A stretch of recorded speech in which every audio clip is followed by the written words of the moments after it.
AR voice के मुअज़्ज़िज़ दोस्तों, अस्सलामु अलैकुम। दोस्तों, आज की इस वीडियो में हम बात करेंगे मलाला यूसुफ़ज़ई के बारे में कि वो किस तरह से अमेरिका की एजेंट बनी और किस तरह से इसने पाकिस्तान के खिलाफ साजिशें रचाना शुरू कर दी। दोस्तों, मलाला की किताब आई एम मलाला दरअसल क्रिस्टल लियोनामी एक जर्नलिस्ट ने लिखी, जिसकी असल वजह शोहरत वतन अजीज और पाक फौज की मुखालफत है। इस किताब पर अगरचा हुकूमत पाकिस्तान ने पाबंदी आयद कर दी है। इस किताब में कुरान पाक पर नाउज बिल्ला तनकीद की गई है और इसमें मौजूद खवातीन के हकूक के मुतल्लिक वो मुतफिक नहीं है। मसलन वो एक मर्द का दो औरतों के साथ निकाह को गलत करार देती हैं, इसलिए वो ज़िना के लिए भी चार लोगों की गवाही को दुरुस्त नहीं मानती। आप इन बातों की तस्दीक मलाला की किताब के पेज नंबर 24 और 69 से कर सकते हैं। पेज नंबर 28 में वो इस्लाम को नाउज़बिल्ला दहशतगर्द करार देती है। बदनाम जमाना तस्लीम और नसरीन मलाला को अपनी छोटी बहन करार देती हैं। नाज़रीन, तस्लीम और नसरीन को बांग्लादेशी हुकूमत ने हजूर पाक सल्लल्लाहु अलैहि वसल्लम पर गुस्ताखाना खिताब लिखने पर मुल्क बदर किया हुआ है। मलाला की इस पूरी किताब में अल्लाह के लिए लफ्ज गोड इस्तेमाल किया गया है और हजरत मोहम्मद सल्लल्लाहु अलैहि वसल्लम के नाम को सिर्फ मोहम्मद ही लिखा गया है। मलाला यूसुफ गुस्ताखे रसूल पर मौत के कवानीन पर भी खिलाफ है।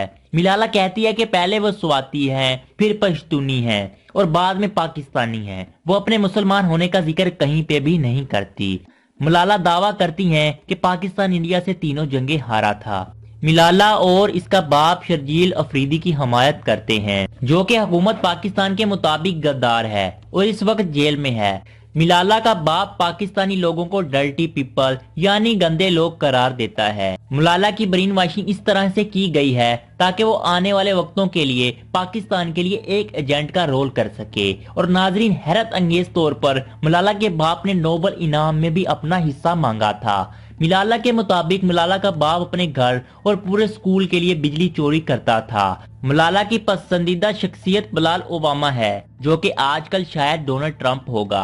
मलाला पे गोलियां चलाना सिर्फ एक साजिश थी, क्योंकि जहां वो रहती थी सदा शरीफ में, वहां कोई स्कूल बंद नहीं हुआ था। तालिबान ने ये पाबंदी सिर्फ साटा के इलाके में लगाने में कामयाब हुए थे। जिस वक्त का मलाला जिक्र करती है, इस वक्त वो अपने बाप के स्कूल में जेर तालीम थी, जो इनके घर में निचले पोर्शन में था। मलाला फंड के लिए 68 अरब डॉलर की रकम फाश की गई है, जो कि तकरीबन पाकिस्तान के कुल कर्जे के बराबर है। ये फंड वो लोग दे रहे हैं जो पूरी दुनिया में सेकुलरिज्म बाज़रिया तालीम प्रमोट कर रहे हैं। मलाला इंडिया की भी पसंदीदा शख्सियत हैं और वहां मलाला पर एक फिल्म बनने जा रही है जो पाकिस्तान के खिलाफ होगी। नाज़रीन, मलाला के बारे में आपकी राय क्या है और आप इसके बारे में मजीद क्या जानते हैं, हमें कमेंट सेक्शन में जरूर बताइएगा। और ऐसी मजीद इंटरेस्टिंग वीडियोस देखने के लिए हमारे चैनल को सब्सक्राइब कर लें।